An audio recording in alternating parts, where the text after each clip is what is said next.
পবিত্র হয়, খানা যদি হালাল হয়, তো সমস্ত নেক আমল আল্লাহর কাছে কবুল হবে।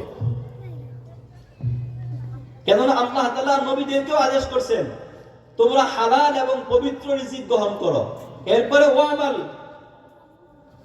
সলিহান, এরপরে নেক আমল কথা আসছে। আগে আসছে হালাল খানা, এরপরে নেক আমল। সুতরাং আমাদের খানা যদি হালাল হয়, আল্লাহ তাআলা নেক আমল কবুল করবেন।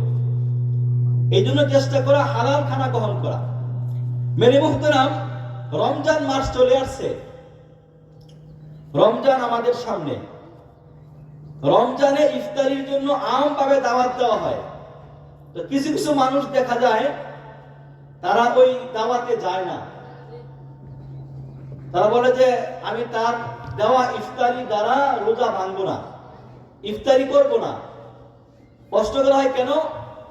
বলে যে আমার কষ্টের সঙ্গে আমি রোজা রেখেছি, আর আরেক ব্যক্তির ইফতারি খেয়ে আমার রোজার সওয়াব তাকে দিয়ে দিব। মেরে মুহতারাম, আল্লাহর হাবিব সাল্লাল্লাহু আলাইহি ওয়াসাল্লাম বলেন, মান দা ইলা হাসানাতিন ফালাহু আজরু মান আমিলা বিহা লা ইয়ানকুসু মিন আজরিল আমিল। কোন ব্যক্তি যদি কাউকে কোনো নেক কাজের দিকে ডাকে, তাহলে সে আমলকারীর সমান সওয়াব পাবে, এতে আমলকারীর কোনো সওয়াব নষ্ট হবে না। আমি যে অন্যের দেওয়া ইফতারি দ্বারা রোজা ভাঙবো, ইফতারি করব, এতে আল্লাহর পক্ষ থেকে তাকে রোজার সওয়াব দেওয়া হবে, বাকি আমার থেকে তাকে সওয়াব দেওয়া হবে না। আমার সওয়াব আমি পুরোটাই পেয়ে যাব, আর আল্লাহর পক্ষ থেকে তিনি এক্সট্রা সওয়াব পাবে। এই জন্য মেরি মুহতারাম, অনেক সময় অনেক মুরব্বী, আগে যেমন টিউবওয়েল ছিল, বলে যে আমাকে চাপ দেওয়া লাগবে না, আমি ওযু করব। তো কেন?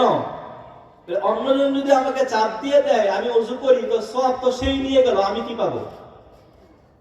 মেরি মুহতারাম, আল্লাহ পাকের বান্দারে সওয়াবের কমতি নেই। আপনাকে যে একরাম করছে, একরামের বিনিময়ে আল্লাহর পক্ষ থেকে তিনি সওয়াব পাবে। আপনার ওযুর সওয়াব আপনি পুরোই পাবেন। এই জন্য মেরি মুহতারাম,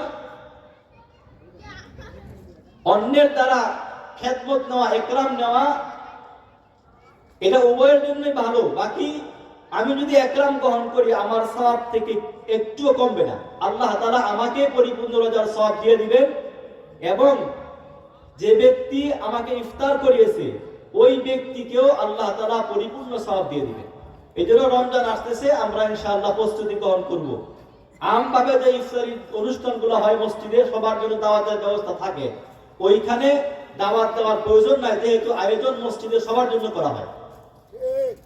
বাকি এগুলো ছাড়া অন্য কোনো, যেখানে নির্দিষ্ট ব্যক্তিকে দাওয়াত দেওয়া হয়, ওইখানে নির্দিষ্ট ব্যক্তি যাওয়া। আল্লাহ তাআলা আমাদের সকলকে আমলের তৌফিক দান করুন।